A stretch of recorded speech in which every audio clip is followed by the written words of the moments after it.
Well, team, no post-run message this morning, mainly because I didn't go running. I woke up this morning and the body felt toasted after the fast run. Well, fast for me, run yesterday. And I suppose that's the key thing about sort of today's message in a way. We're all different and we all respond in different ways to the situation that we're in. And we have to be respectful of that in each and every one of us. And you know, what's a fast run for me is perhaps a slow run for somebody else and an extremely fast run for another person. And it's having that understanding that we are different and we respond in different ways is totally key, especially when we're all trying to push together as one community, because we are in this together and together we will get it done.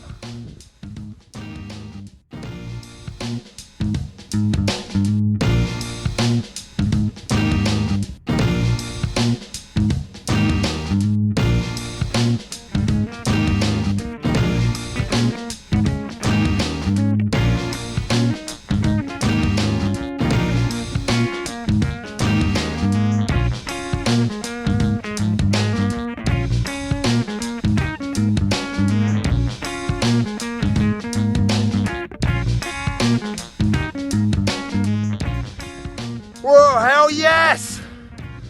Wow, that run today is just filled me with positive energy. Now for many of us, it's the end of a long first week. Maybe we've been homeschooling, stuck at home. I tell you, I mean, I'm finding it really hard. But the one thing that I've learned from all my expeditions, maybe you're stuck on a big wall, in a portaledge, on a glacier, you know, in a tent in bad weather. And that's when you're confined. Positive energy, the power of positive energy makes such a huge difference for those around you. Don't be one of those energy zappers. Be one of those people that is just full of this positivity and it seeps out of you. It's contagious. It's more contagious than this damn virus we're fighting. So today, be a hell yes. Be one of those people that's positive. We're in it together. Let's get it done.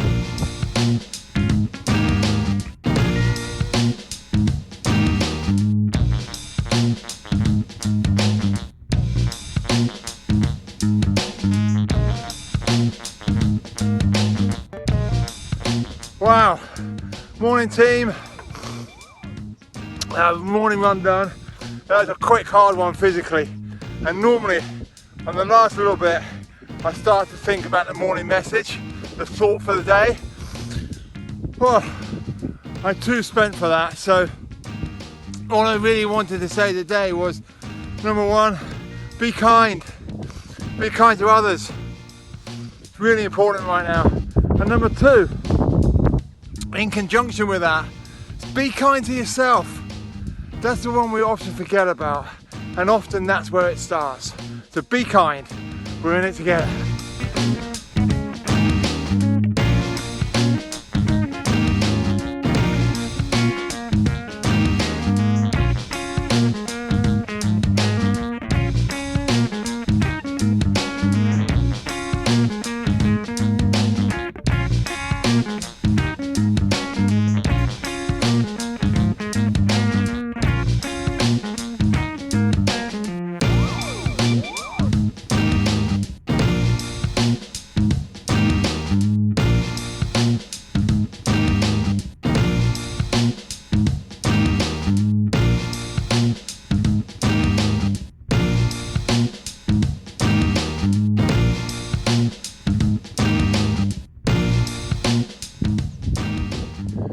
Monday morning, run is done, just under 10k this morning. How was your weekend?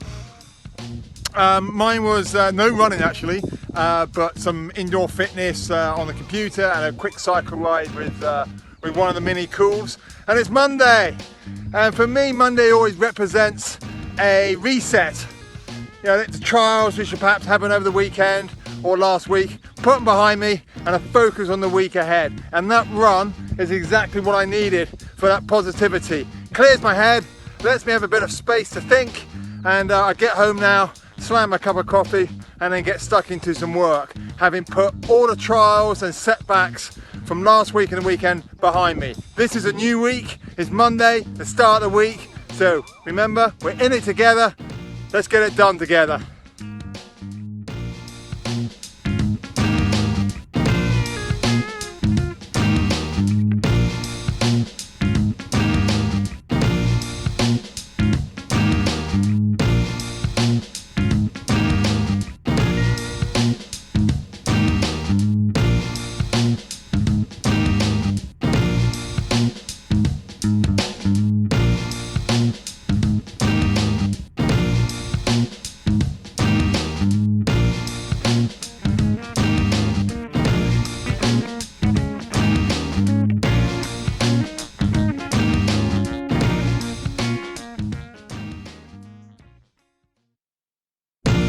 My mate Kenton has done some extraordinary things in his life, and he's pretty hilarious as well.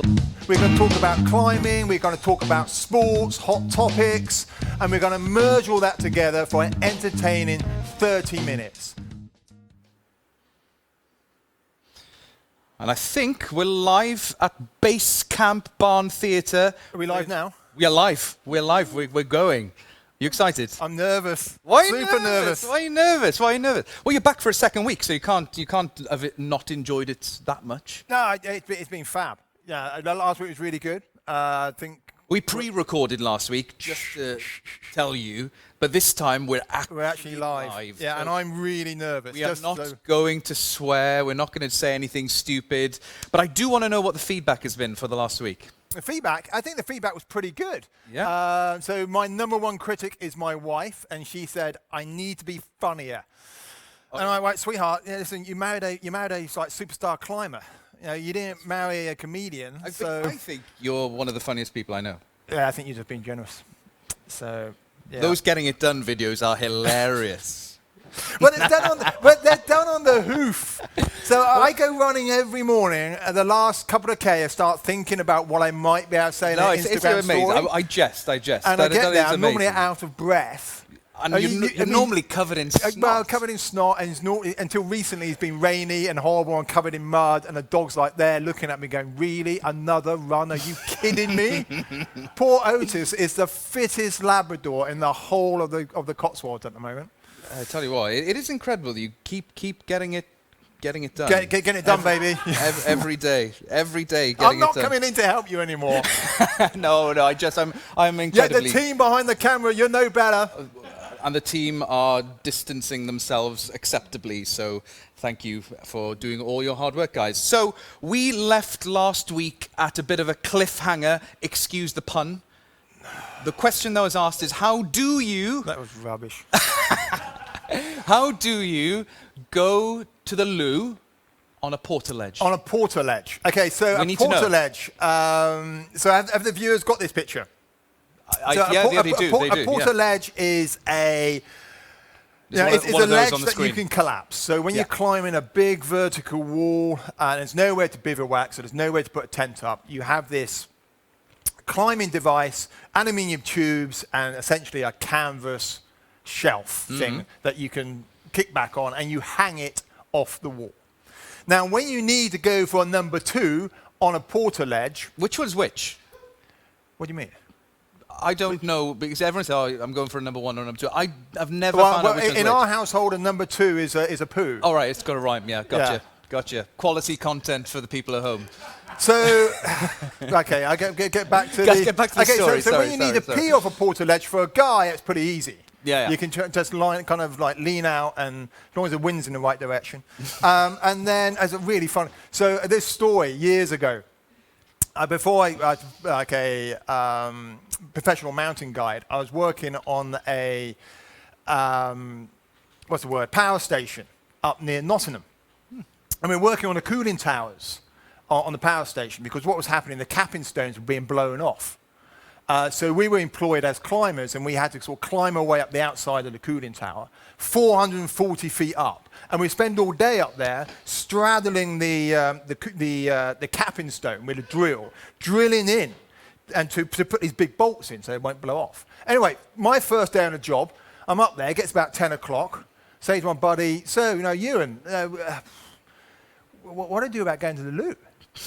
And you go, well, you just pee off the side. I'm like, oh, okay. So I go around. He goes, no, don't face out. The gaffer will see you. You've got to face in. All right, okay. So like, sort of zip down and start going. But of course, what a cooling tower? What's a cooling tower designed for? Cooling, I think. Cooling, yeah. Okay, so a cooling tower, if you don't know, is like shaped like this for a massive updraft. So I'm there peeing down the cooling. My mate, I won't get too close, don't worry. My mate is doing this slowly away from me, and about 20 seconds into the pee, it comes back up. No. It's horrible. But on a portaledge. On a portaledge, you like lean off, wind's in the right direction. But at number 2, if you're in Yosemite, you carry what we call a zoom tube. And a zoom tube is a guttering with it's sealed at the bottom, and you put some lime in it to get the smell. Because you might be on the wall for 3, 4, 5, 10 days. And you poo into a paper bag. So you've got to be pretty accurate. So number 2 goes in the paper bag. You wipe yourself up, and you push it down the tube. Now, I was doing this. I was climbing El Capitan, the big, made famous by Alex Honnold in Free Solo. So I'm climbing up there with a guy who's only just met in the car park. And we get up there, and it's day 3 or 4, and I need to do a number 2. And I have a slight issue whereby I've got diarrhea. And I do the business, but then anyway, cut long story short, I soil my pants, and I've only got 1 pair. So they go in the tube as well, never to be seen again. And I end up climbing in my underwear for the next day and a half. Brilliant. Going up this thin underwear with, of course, your harness on. And brilliant. We've actually got photos of you in your pants climbing El Capitan. No, we don't. I'm only joking. Do they exist? Are there any photos of you climbing in your pants? No. You haven't put them in the book? They're not in the book, no. That's a shame. No. I've got some pictures from my time in Yosemite. Amazing place. Yeah, I'd love to go at some point. It's pretty. And of course, Free Solo, the film of Alex. That film is unbelievable. I recommend anyone to go and watch that.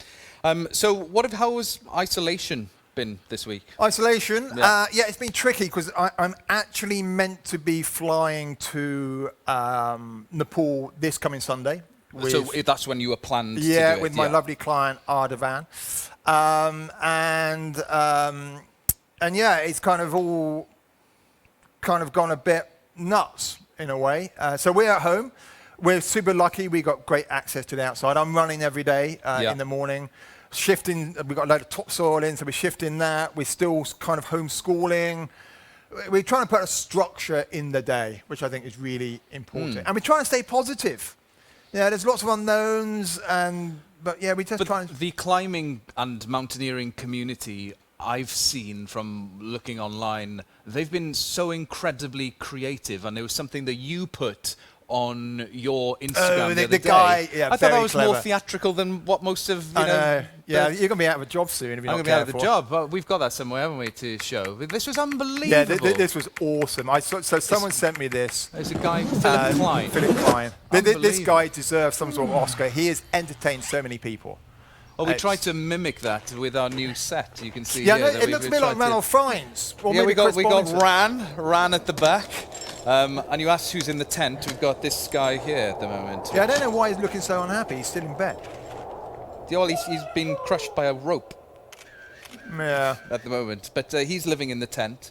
And we need to name, but Ran over there. He's actually getting to near the top of Everest.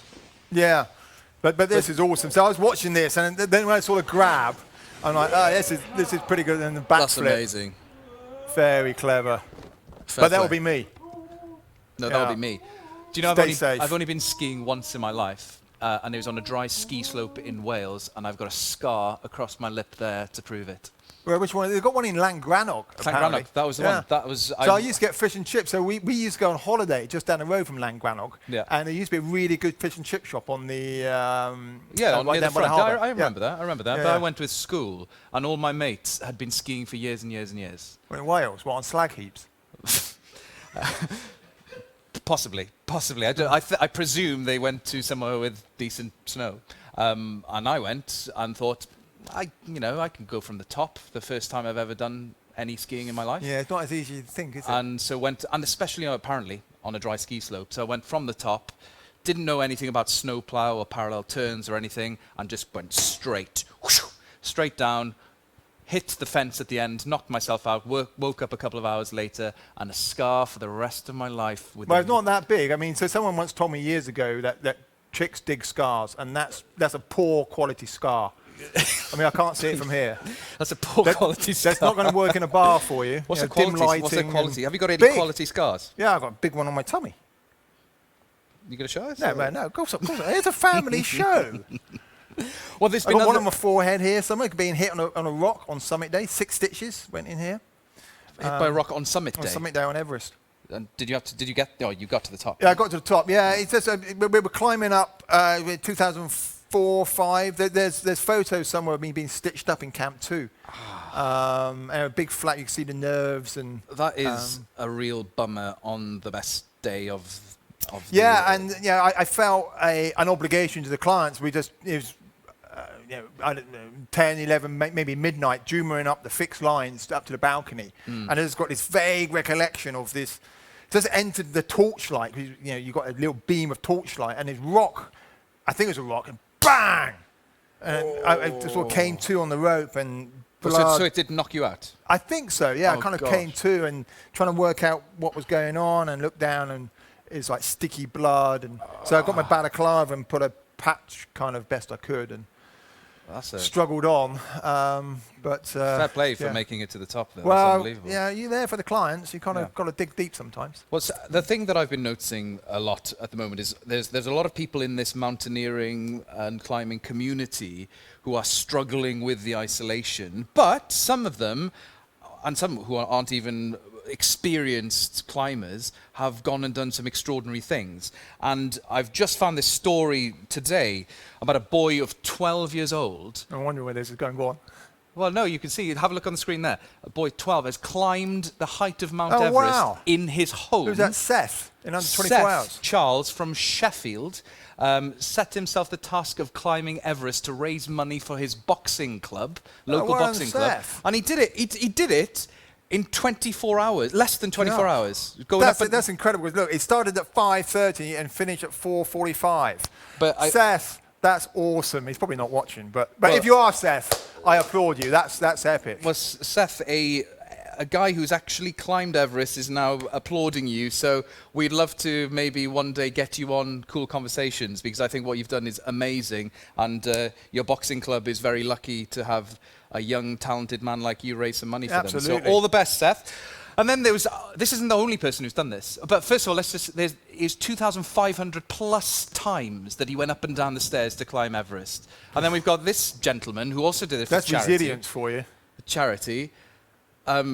A vegan father, you're plant-based, aren't you? Yeah, well, yeah. Mainly. Yeah, nearly. And that's John Griffin, who's a passionate vegan by the sounds of things. And he climbed his stairs, how many times? 1,363 ascents of his stairs over 4 days. That's because he's got a 3-story Georgian house. Well, that's it. He's got a slightly bigger house. So I used to live in Sheffield, and the stairs in Sheffield are so steep. I remember sort of getting up in the morning one day with a cup of tea, hit the first step at the top. Next thing I know, I'm at the bottom, covered in tea, and my backside, where I went donk, donk, donk, donk, donk, donk, down all this, properly scary. So are you having a go at Sheffield stairs? No, I like Sheffield. I know you like Sheffield, but do you not like their stairs? Well, they're pretty steep. I mean, honestly, they should have some sort of safety rappel line on it. Dangerous business, and especially because you've got cellars. Well, the steps into the cellar, because the guys in Sheffield, a lot of them have, I should say well done to John on that one. Oh, they say incredible, incredible. And he was raising money as well. A lot of the climbers in Sheffield have, well, it's kind of where it started, to have a board in their cellar, like a small climbing board. Yeah. And people like, the climbers from the 80s and 90s, Ben Moon, Jerry Moffat, people like that. So they practice the grips. Yeah, really, yeah, exactly, in the cellars. And the steps down to the cellars, they're death. I'm not going to Sheffield. You think Everest is dangerous? Nothing compared to a cellar to a cellar in Sheffield Terrace house. There we go. You heard it here first. Yeah. And S7. And just to keep going with the theme of the adventuring community doing wonderful things at home. There's also a trail runner, Rory Southworth, who launched a group climb. I think we've got a video to show, have we? So I put a call out yesterday to see if there are any tough mountaineers that wanted to join me on an Everest Base Camp virtual expedition. Well, you've got a whole load of people to do it.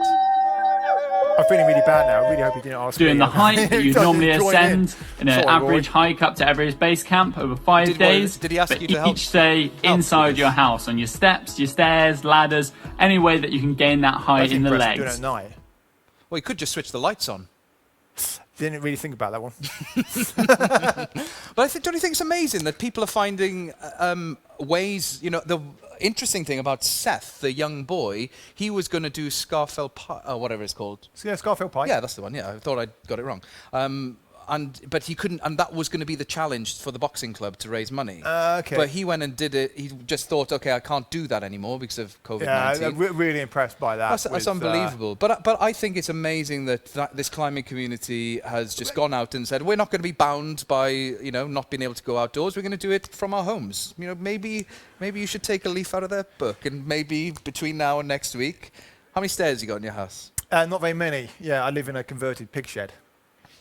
Converted pig shed. There are a few. No, there are a few. So there's probably about 8 or 9. So it's going to be a lot of steps for Everest. I would like to see if between now and next week, if you could, you've said you were going to go to Nepal this weekend. Let's get to the top of Everest. Here's a challenge for you. You like a challenge? I do like a challenge. Yeah. All right, well, we come up with something. It's called Everesting.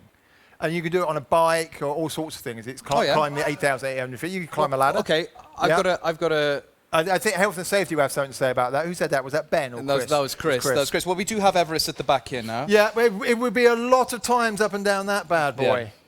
Yeah. But you could do it. You've got a rower. You could do it on a rower. You could do it on a bike. You could do it running. I would easily do 8,850 meters on a rower. Well, I say easily. No, yeah. get quite a sore bottom, wouldn't you? Yeah. Well, we'll find a way. Between now and next week, I want you to achieve. Because we were talking last week about Rand digging a hole. You haven't really dug in much of a hole. I think we're digging ourselves into a hole. So that's all the amazing things that will be coming out of social media and everyone at home who. I guess wishes were doing big adventures at the moment. But there still is a group. There's a group of Chinese climbers who are going up at the moment. I saw that in the press as well. So Everest is essentially shut, certainly from the Nepalese side.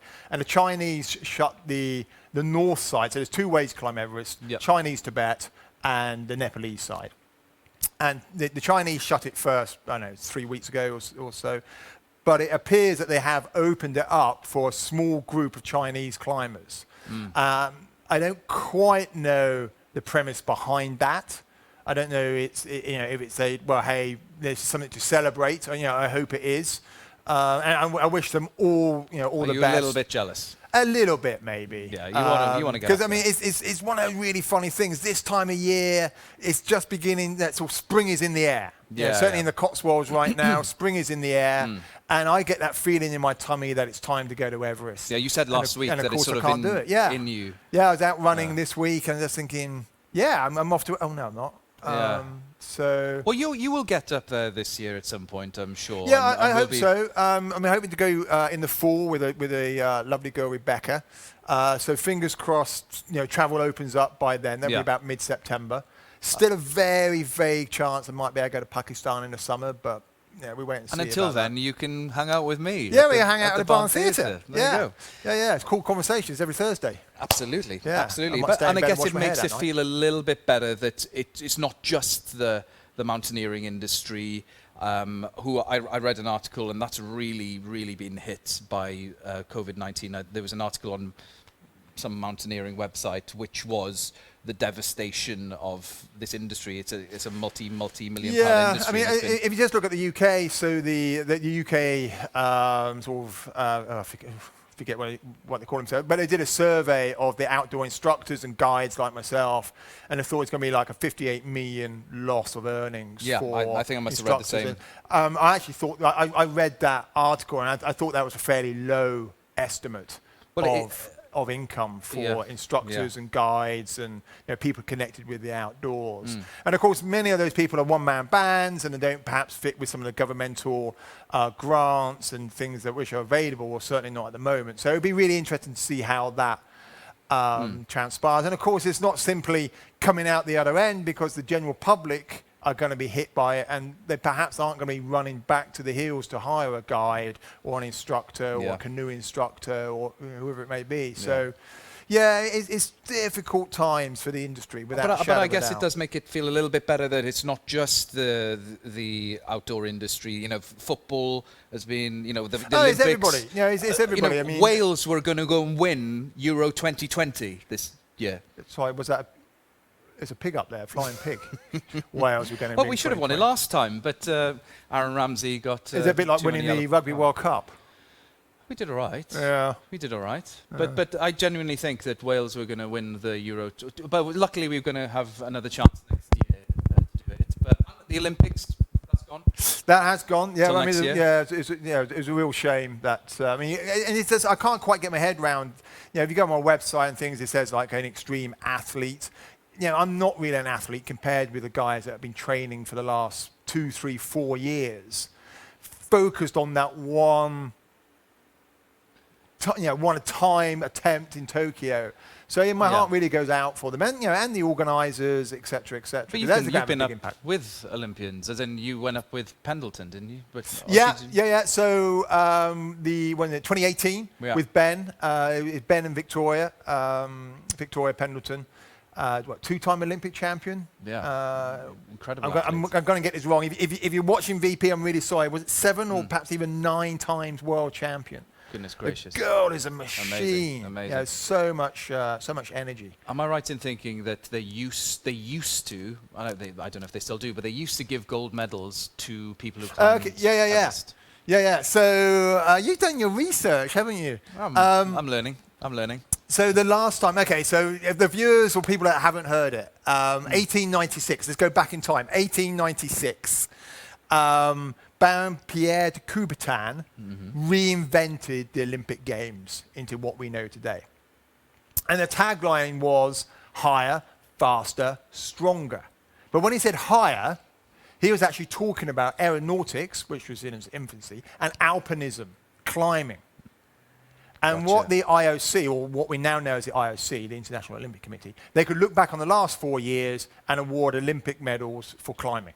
So they didn't have to be at the Olympics. So it wasn't at the event? It didn't have to be at the event, no. So and they didn't have a competition? Climbing until this year has never actually been in the Olympics as such. Or next year now. Well, next year, and we've got a hot favourite in the women's event as well. Anyway, so go back. So it's 1896, and then it was 1924, and it was the first ever Winter Olympics in Chamonix, in France, where I used to live. And Coubertin himself handed out 13 Olympic gold medals to Lieutenant Colonel Strutt, and Strutt was a member of the 1922 British Everest expedition. And Coubertin handed these medals across, and he said that the medals were awarded for extreme feats of human endeavour on the slopes of Mount Everest. Even though the team didn't get to the top, they got really close, 8,300 metres above sea level. So 500 metres from the top. That's how close they got. So Coubertin awarded gold medals. I mean, incredible, 13 of them. So Britain won 13 gold medals. Here's a picture of the 22 team with like a rudimentary oxygen cylinder. So they climbed, or they attempted to climb from Tibet. So 1921 was a reconnaissance trip, and 22 was the first time they actually tried to climb to the top. Amazing. And it gets really interesting here. So when Strutt handed the medals over, when Coubertin handed the medals over, he leaned over and said to Strutt that it was his sincere wish. So Strutt was a deputy leader. It was his sincere wish that one of these medals, at the very next opportunity, makes its way to the top of Everest. So one of the gold medals. One of the gold medals that was handed to the deputy so they're about this leader. big. In fact, I think we got a picture. I think Ben's brought a picture. So that's a 1924 Olympic gold medal That one was awarded to Arthur Wakefield, one of the members of the 22 team. It's about this big. And what we did, we fast forward, so 1924, when the medals were awarded, the British Everest team of 24 had already set sail, because they left in February. They went all the way down, round to Calcutta, then took the train up to Darjeeling, and then trekked into Tibet from there. So they it took months. Yeah. So they literally missed the boat with the medals. So we know whether Mallory or Irving got to the top or not, they didn't have a gold medal on them. Because the Mallory and Irving mystery is one of the big mysteries of 20th century in a way. Did they or didn't they get to the top? But we know that they didn't have a gold medal.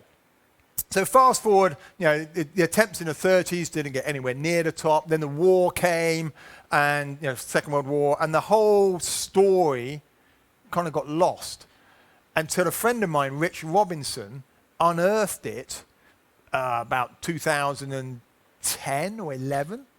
And he got in contact with me and said, I've just come across this story about these gold medals, and wouldn't it be an amazing thing to do in 2012, the year that the Olympics come to London, to track one of these medals down and fulfill the pledge that Strutt made to Coubertin himself back in 1924.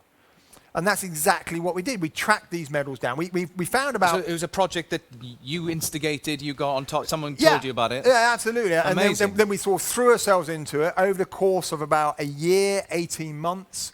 Incredible. We tracked about 6 or 7 of the medals down. Some are with the families. One is in the Royal Geographical Society in London. You can actually ask to see it. It's down in the archives. Did you get any trouble getting your hands on the actual medal? Yeah, the RGS said no hope. He said, no, you've got to be kidding me. Well, to be fair, I wouldn't trust you. So when with the one that we actually got hold of was, as I say, Arthur Wakefield's. And the connection came through this amazing man in Northumberland called Sir Humphrey Wakefield. He owns Chillingham Castle, the most haunted building in the UK, apparently. Chillingham Castle. And Sir Humphrey, I forget how I got put in touch with Sir Humphrey, and then I phoned him up, and he said, you need to speak to I think it's his cousin, Charles Wakefield, that lives in Toronto. So I contact Charles, and Charles confirms he's got one of the medals. So we fly across, or I fly across to Toronto, meet this delightful man, Charles Wakefield, stay with him for a couple of nights in Toronto. And he, sure enough, he's got the medal. And not only has he got a medal, but they are generous enough to loan it to him. That's incredible. It was just the most remarkable thing. And I think we saw a picture earlier of me actually at the South Col. I think that picture is taken. So 8,000 and you made it to the top? We got it to the top, yeah. So this is taken at South Col. But I look at my sunburnt face. It's probably after getting to the top. And I'll never forget. So there's I forget where it is. But the last few steps going up to the summit, I've got this thing in my hand. And of course, on Everest, you wear these big mitts because it's really cold and you don't want frostbite. So wearing these big mitts. And I remember sitting with Charles, and he was a lovely man, and we were having a scotch late at night. And I said, Charles, listen, we've got to talk about how we're going to insure the medal. I mean, A, it's priceless. It's a 24 Olympic gold medal. But B, it's a priceless family heirloom. I mean, I don't even know where to begin getting it insured. And he sat there and he took a deep breath and took a sip of his whiskey and said, yes, insurance. Always thought it was a bit of a dirty industry. I trust you to look after it. Brilliant. And I just thought that was such a lovely thing. And did you give him the medal back? Yeah, of course we did. But those final few steps going up to the top, I got this medal in my hand, and the summit, it does drop away quite sharply, and it's hard, compact snow. If you drop anything there, it's gone forever. And I'm there filming, all I can hear is Charles Wakefield, the most bulletproof insurance policy ever. That trust between two people. Don't lose my medal sort of thing. It was, and then what we did if anybody's climbed Great Gable, I think, yeah, it is Great Gable. If you go to the top of Great Gable, there's a plaque on top of Great Gable for the Felon Rock Club, very old climbing club. And if you there's a plaque to the Felon Rock members that lost their lives in the First World War. And that plaque was unveiled by Arthur Wakefield, the man that was awarded the gold medal. So what we did, Charles came across to the UK because we hosted a reunion of all the families of 1922 expedition. We brought them all together in the Alpine Club, and we just got everybody together and we told the story. And then we took Charles up to the Lake District, and we gave him the medal back at that memorial plaque on Great Gable. It just seemed fitting. What an incredible story. To hand it back. And of course, being a Lake District, it was June. I think we had snow on top. It was horrendous. Like, it was worse than Everest from the summit, so I handed his medal back to him. You probably got more of a chance of losing it there than you did in Yeah, it's Everest. quite moving. That's an amazing story. And we tried to make a documentary out of it. Because Rich Robinson, this is brilliant. He, because we've all heard of the elevator pitch. Yeah, you know, when you get in it, you go. So we had the escalator pitch. So Rich was coming back from Geneva, having done some business, and about 5-6 rows in front of him was Lord Coe. And he's on the plane, and there's Lord Coe. And Rich, being Rich, works in marketing, not backward and coming forward. He thinks, right, so puts a whole pitch, because we were trying to get money to do it, puts a whole pitch together, puts on a little flash drive, and then gets off at Heathrow, is going up the escalator at Terminal 5, gets past the minders, apparently, gets next to Lord Coe, and goes, look, and gave him what we called the escalator pitch. And we're like, right, here we go. Downloaded, boff. Got to the top. Lord Coe apparently stood there, a bit dumbfounded. Said, wow, I had no idea. If I can help in any way, I will. Rich gave him the little flash drive. And then at the end of the expedition, at the very end of the expedition, we had a telephone call from Lord Coe thanking us for what we had done, and thanking us for kickstarting what's going to be a fabulous summer of sport. Well, it was such an amazing expedition. That sounds... And so there's no documentary of it, but there was... No, well, Keith Partridge is an amazing adventure film cameraman. We recorded the whole thing, got hours worth of footage, and we tried to make it into a documentary, because there's archive footage from 1922. So have you, and you've got the archive footage? Well, no, it's owned by the BFI. Gotcha. Up in I'd love to see that. That sounds like such an epic story. Oh, it's brilliant. It was absolutely brilliant to be part of that historic story unfolded. And you can still get Olympic medals. So the last time those Olympic medals were handed out was 1988. And Jerry Kukuczka, the Polish climber, and Reinhold Messner were both awarded silver medals for climbing all of the 8,000-meter peaks in the world, all 14 of them. What would you have to do to get a gold medal? Nowadays, well, climbing is now a Olympic sport. But so, higher, faster, stronger, yeah, whatever. I mean, I don't know. Nims, so a friend of mine, Nims Dye, he climbed all 14 8,000-meter peaks in 12 months. And did he get anything? No, don't. Guinness World Record. Well, I'm gonna try and speak to Lord Coe and his mates at the IOC and see, well, how can Kenton get a medal? Yeah. He needs his own. He's already taken one person's up, yeah. And then I'll take your medal up. Oh, is that how it's going to work? Yeah, oh, fantastic. Yeah, that'll be great. So that's an amazing story, and I think the best way to round this up, we've got a few questions from audience. Yeah, we had a few questions coming during the week. So, yeah, I mean, if you've got questions, ping them over to Iwan at the Barn Theatre or Kenton stuff Cool. like that. So one of the questions about gloves, somebody was asking about gloves. The last few years I've been using Black Diamond gloves. There's loads of gloves out there. Don't scrimp on gloves. I mean, I know gloves are expensive. This is a Black Diamond Punisher glove. This is what I do pretty much all my ice climbing in. I ski in these quite a lot. They're super dexterous, pretty warm, but you can put ice screws in, hold on to your ice axes and tie knots, etc. So that's a Black Diamond Punisher. When it gets a bit colder, the Punisher. I've got a bigger glove here. These are actual fact, we got these in 2012 for that gold medal story, and they're still going strong. Those are the gloves that you took up? Yeah, in 2012. So that held the gold medal? Yeah, this one would have done.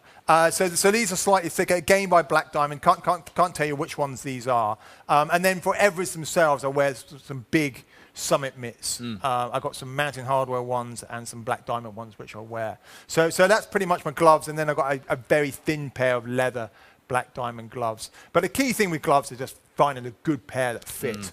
And then the other thing, somebody else pinged me a message, actually only this morning, so I forget the name, about books, good mountaineering books. And we've got one right here. And there is some, and we did say Everest. earlier that you can find these on Amazon, or hit me up. I got some hardback ones. The hardbacks are out of print, so I can sign them for you. Well, and all proceeds will push towards the Barn Theatre. Just to repeat that, so if you buy Kenton's book, he is going to very generously donate the proceeds to the Barn Theatre. So I think your sales are going to go through the roof now, Kenton. But that's amazing. Thank you for that. That's so incredibly it's the generous. least we can do. But really good climbing books, which that isn't. So we're going to have no sales now. No, that's a really good book of climbing yarns and tales and escapades.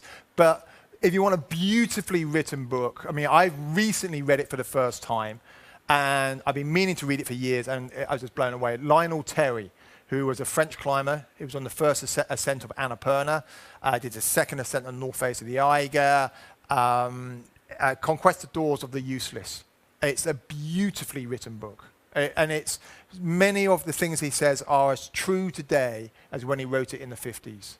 And with head and shoulders, it's probably my favorite climbing book I've ever read. It's romantic, it's daring do's. And then other books out there. I mean, Chris Bonington's got some great books. Touching the Void? Touching the Void is a good read.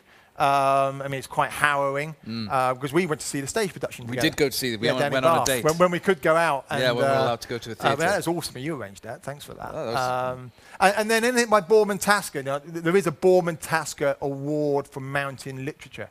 And so Shining Mountain is a great read as well. But Lionel Terry's book is a thing of beauty. We've just had a question come in from Twitter whilst we've been on the air as well, on the Periscope feed, asking what your routine, your training regime is going to Everest. Training regime going to Everest. Well, I mean, I try to stay fit most of the time. I mean, you see me out running. I used to do a lot of CrossFit. I don't do quite so much. Just doesn't fit with a school run. But I've got a basic weight setup at home. I've got a refurbished rowing machine. I got a barbell. Got some kettlebells. So it's pretty simple. So a bit of strength and conditioning as well as that endurance some stuff. Some kettlebell swings, some squats, sit-ups, push-ups, and then I do a lot of running. Running's a relatively new thing to me. I've got, we could talk about this next time. I've got a lot of metal in my ankles from a really bad climbing accident. So I didn't run for many, many years, but I've gone into running and I love it. I mean, I'm a rubbish runner, but it gives me the space of being outside. So I run virtually every day, which is great. And then just sort of timing the hills if you can. So it's finding a time around our busy work schedules. All of a sudden, we don't have busy work schedules. So be kind to yourself. Work on your body. It's the most precious thing that we have. So, be it Joe Wicks, the PE with Wicks or whatever it's called in the morning with children. Changing the game. I've been doing that with the children. There's loads of online people out there. We're starting one with Disco David Long here at the Barn Theatre. Okay, that's fantastic. Yeah, I mean, I use Ollie as well. I think Cotswold Community Fitness or something like that. Yeah, I mean, there's loads of people out there who are doing these amazing things for the community. It's so good to see. We're talking about the climbing community coming together. I think the communities are coming together. We're here in the Barn Theatre. This is community. Yeah. The fitness community is coming worlds, together. How can an Everest climber and an artistic director of a theatre ever come together on a stage? And it's happening because of this. So I'm seeing a load of great stories happening because of this awful situation that we're all in, but it's exciting. And once again, Kenton, for everything you're doing to help us here at the Barn Theatre. as Kenton said, if you buy his book, he's going to give the money to the barn. So please, even if you have a copy, buy another 5. So the way to do that, if you buy it from Amazon, it won't go to the Barn Theatre. So hit me up on social media. I've got about 100 hardback copies at home. I can sign it and get it out to you. Amazing. And we push the, we're going to keep the barn open. That's our pledge. That's what we're going to do. That's what we're going to do. And we're going to climb Everest in the autumn. Am I going to climb? Virtually or otherwise. Am I going to climb? Come to base camp. Well. Come to base camp. We bring the whole team to base camp. We That'd bring be great. Chris. We'd love to be there. Yeah, lots of Ben's laughing at that one. We bring this chap as well. He might put a smile on his face. Yeah, we need to work on his attitude. Yeah, it's not. Yeah, he's not being part of the team. Positivity. That's what we're all about. More positivity next week. Yeah, same time. Same time. Same place. And it'll be live again because now we got used to it. We've done one. We're excited for the next one. Really nerve-wracking, actually. Was it really? You were sweating. After about 30 seconds, you were fine. Yeah, properly sweating. So, it's really, you should have put your shades on. Yeah, well, yeah. There we go. There we go. Thank you very much, folks. We'll see you next week. Thanks for tuning in. For some more cool conversations. Boom. Woo. Get it done. We're done.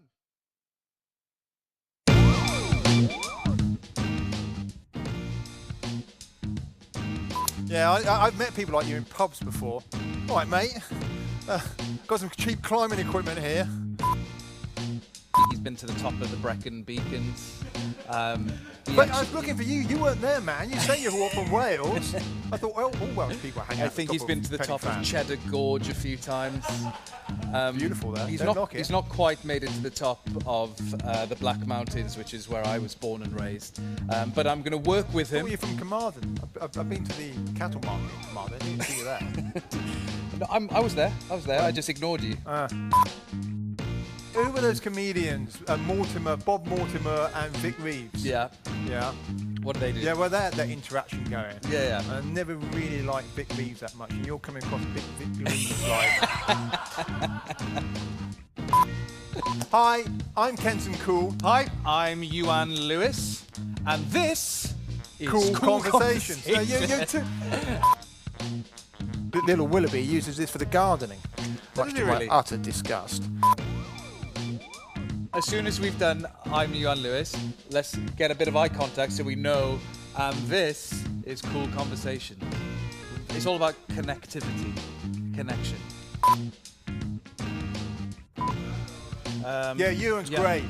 I'm only going to say that once. I'm never going to say it again.